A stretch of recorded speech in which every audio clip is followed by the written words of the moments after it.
What's going on, everybody? Ryan here. Time for a new topic for Ryan on Gaming. This one comes from Giant Fies 808 on PSN. He says, "Dear Ryan, what do you think are the most important factors in a game console's financial success and its huge fan base? What do you think makes or breaks a game console's relevance? The PS2, NES, Game Boy, and the Xbox 360 are some of the most loved consoles of all time. I guess I'm saying, what do you think makes some consoles considered a classic, timeless system?"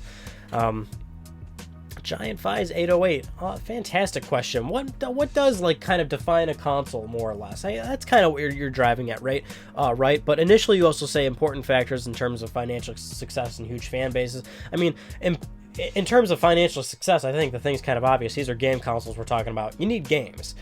So that initially is like the most clear-cut answer for you, which you might see the title and thumbnail of this video before you click it, and you're just like, this sounds like a dumb video. The answer is games. Games is the answer. It absolutely is the answer. But it gets a little more, I guess, complex when you kind of discuss what you're saying, right? The relevancy and what makes a console timeless. And there are a few things that actually does kind of differentiate each console, and kind of that's the thing is you look back and each console is kind of remembered for different things, and those different things are necessarily what they were best at their time or what they were well known for. For example, the Xbox 360. The Xbox 360 back in the day was really known for, kind of changing the lifestyle of gamers, I guess.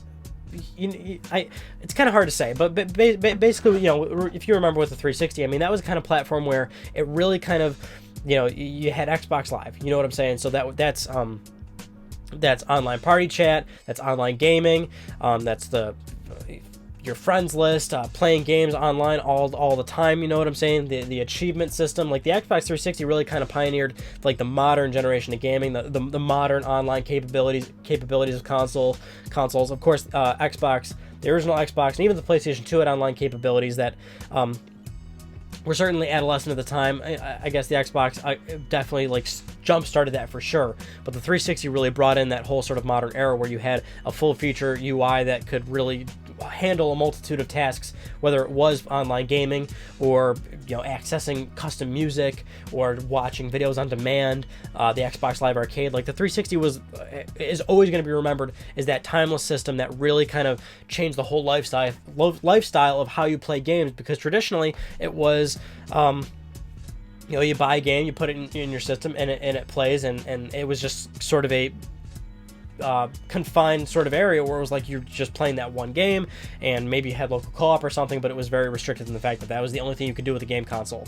And 360 kind of took that to a whole another place. You mentioned something like the PlayStation 2. The PlayStation 2 is always going to remember for the fact that it was a goddamn huge financial success.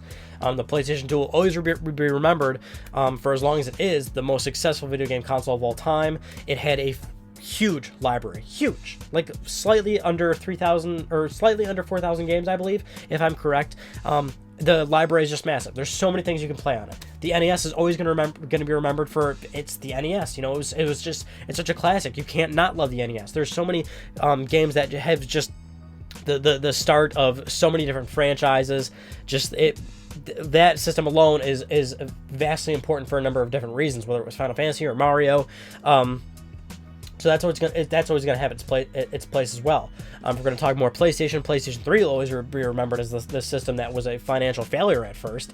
Lost Sony lots of money initially, but really kind of came back, brought itself together, and released a great software library. And that's again what it comes back to over and over again, which is games. Games are really the most important thing, and that's ultimately, if you're going to be releasing a console in this day and age, you need good games to back it up. Which is funny because, going back again to the 360 and the PlayStation 3, that was a point where, again, modern consoles and these boxes didn't just play games anymore. Not only did they do all those online gaming capabilities where it was, messaging and cross-game chat and all that crazy junk, right? But these were also now multimedia boxes where if the PS3 was playing Blu-rays, 360 Microsoft tried to jumpstart HD DVD. There was video on demand, streaming services, Netflix, Hulu, Amazon. PS3 was really good for saving files locally to the hard drive, so it was like a great media hub, setting up a media server on those systems.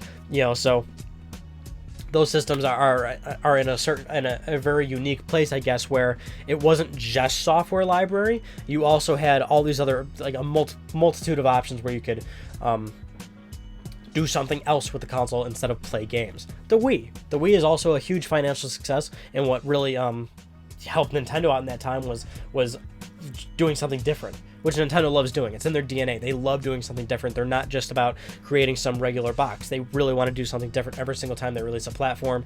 And the Wii was a great thing because it was just sort of a anomaly. It was just the outlier. You know what I'm saying? It didn't need a regular controller. It was all about the whole motion gimmick. And I hate to use the word gimmick because, well, that's the thing, is that what it ultimately kind of turned into. Of course, you had Nintendo's first party there, and Nintendo's first party was always fantastic, and that's what Nintendo is always going to be remembered for. That's what we always expect from Nintendo, is their quality games.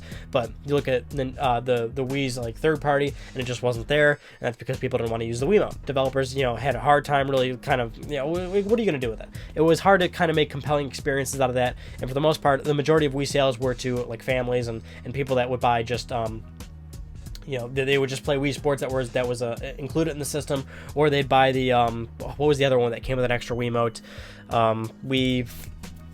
Wii Play, or it was like an extra little side game that had an extra Wiimote and a whole bunch of extra little side mini games. So that's another thing for the Wii. But I'm just reading your message again to really kind of make sure I'm not veering off topic too much, because you left a little open here in a multitude of ways. But yeah, we discussed relevancy.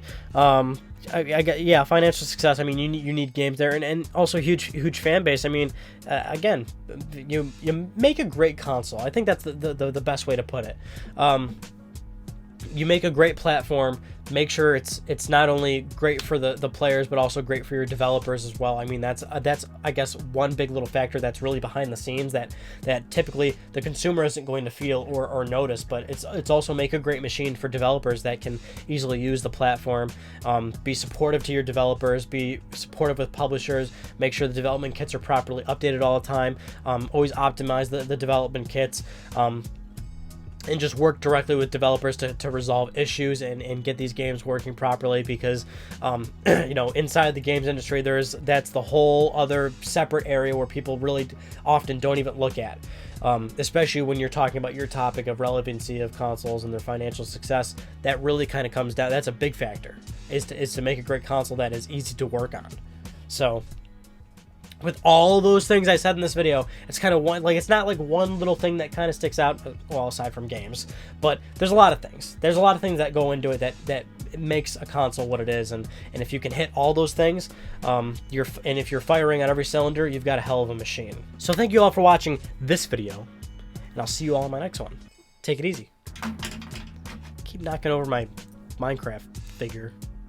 Got him on my desk. He's got a bed too. Because when you go to sleep, you gotta make sure those monsters aren't near you.